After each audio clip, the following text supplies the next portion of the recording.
ఈ సమయంలో ఆత్మదేవుడు చెప్పే మాట ఏమిటంటే, చదవమా, మరొకసారి చదువు. గర్విష్ఠులను నీవు గద్దించుచున్నావు, నీ ఆజ్ఞలను విడిచి తిరుగువారు. అది గర్విష్ఠులను గద్దించుతున్నాడని, ఆజ్ఞలను విడిచి తిరుగువారు శాపగ్రస్తులు అవుతారని చెప్పబడ్డది. కనుక మన జీవితంలో ఎప్పుడు కూడా గర్వానికి చోటు ఇవ్వకూడదు.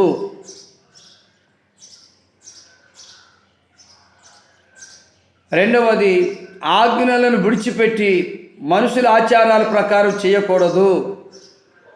ఈరోజు ప్రత్యేకంగా మరి మట్టలాదివారం అంటారు. ఈ రోజులో ఒక ప్రత్యేకత ఉంది. Form Sunday, మట్టలాదివారము. యేసు ప్రభువుని గాడిద మీద ఎక్కించి, గార్ధాబు మీద ఎక్కి, పట్టు వస్త్రాలు పరిచి మరి ఆ యెరూషలేము వీధులలో ఊరేగించారు. హోసన్నా జయము, హోసన్నా జయము, హోసన్నా జయము, యూదులకు రాజా నీకు శుభము అని ఖర్జూర మట్టలు పట్టుకొని, ఈత కమ్మలు పట్టుకొని, పూల చెట్లు పట్టుకొని మరి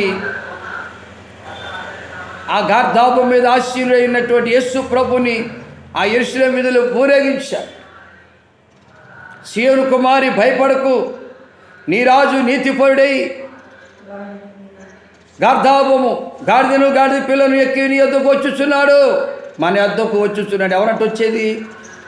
మన రాజు, the king, prince of prince, రాజులకు రాజు, ప్రభులకు ప్రభువు, దేవుళ్లకు దేవుడైనటువంటి యేసు రాజు నీ యొద్దకు వచ్చుచున్నాడు. కనుక భయపడకు, ధైర్యముగా ఉండు. ఆయన నీ పాపాలు క్షమించుటకు, ఆయన నీ శాపాలు కొట్టివేయుటకు, ఆయన నీ దరిద్రం తొలగించుటకు ఆయన నీ యొద్దకు వచ్చుచున్నాడు. సీయోను కుమారి ధైర్యముగా ఉండు. జకరియా ప్రవచనం 9వ అధ్యాయం 9వ వచనం చదవండి. సీయోను నివాసులారా బహుగా సంతోషించుడి, యెరూషలేము నివాసులారా ఉల్లాసముగా ఉండుడి. నీ రాజు నీతిపరుడును రక్షణ గలవాడును దీనుడునై గాడిదను గాడిద పిల్లను ఎక్కి నీ యొద్దకు వచ్చుచున్నాడు. ఇక్కడ అంటున్నాడు, నీతిమంతుడును రక్షణ గలవాడును దీనుడునై నీ యొద్దకు వచ్చుచున్నాడు. వచ్చేవారు ఎవరట?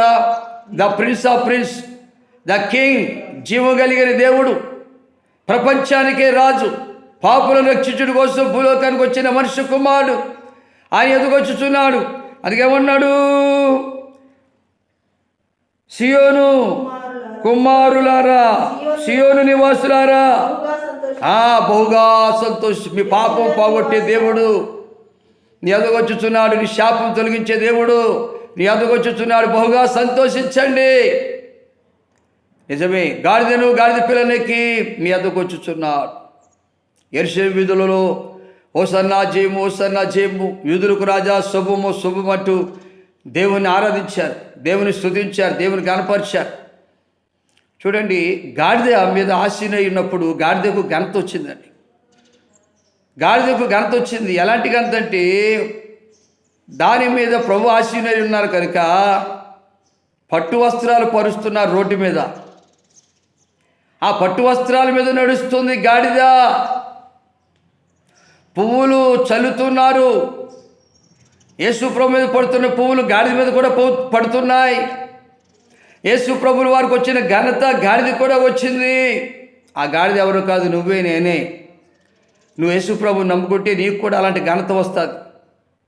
నువ్వు యేసు ప్రభు యొద్దకు వచ్చి యేసు ప్రభు నందు విశ్వాసం వచ్చి పాప క్షమాపణ నిమిత్తం యేసుక్రీస్తు నామములో బాప్తిసం తీసుకుంటే నీకు ఆ ఘనత వస్తుంది. తాగుబోతోడు మారాడురా, తిరిగిపోతోడు మారాడురా, వ్యభిచారి మారిందిరా, దొంగ మారిందిరా, మారాడురా. ఎలా? యేసు ప్రభు నమ్ముకున్న బట్టి మారాడు. దొంగతనం చేయటం మానేశాడు, వ్యభిచారం చేయటం మానేసింది, పాపం చేయటం మానేశారు, అబద్ధాలంటూ మానేశారు, బుద్ధులాటం మానేశారు, కొట్టుకోవడం మానేశారు, పెట్టుకోవడం మానేశారు.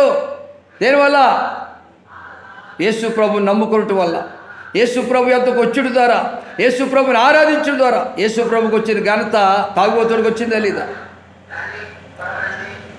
పూర్వకాలంలో పౌలు గారు సౌలుగా ఉన్నప్పుడు దూషకుడు, హింసకుడు, హానికరుడు. ఈ హానికరుడుకు, ఈ దూషకుడుకు, హింసకుడుకు యేసు ప్రభు నమ్ముకున్న తర్వాత, యేసు ప్రభు యొద్దకు వచ్చిన తర్వాత ఎంత ఘనత వచ్చింది. యేసు ప్రభు నమ్ముకున్న తర్వాత, యేసు ప్రభు యొద్దకు వచ్చిన తర్వాత, యేసుక్రీస్తు నామములో బాప్తిసం పొందిన తర్వాత, ఆ సౌలు పౌలుగా మారిన తర్వాత తనకు వచ్చిన ఘనత ఏంటో తెలుసా?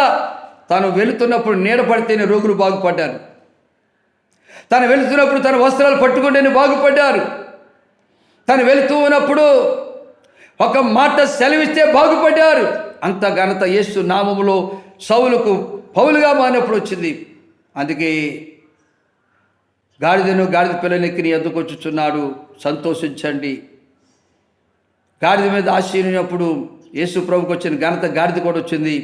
అలాగే నీ హృదయంలో యేసు ప్రభుని చేర్చుకుంటే ఆ ఘనత నీకు వస్తుంది.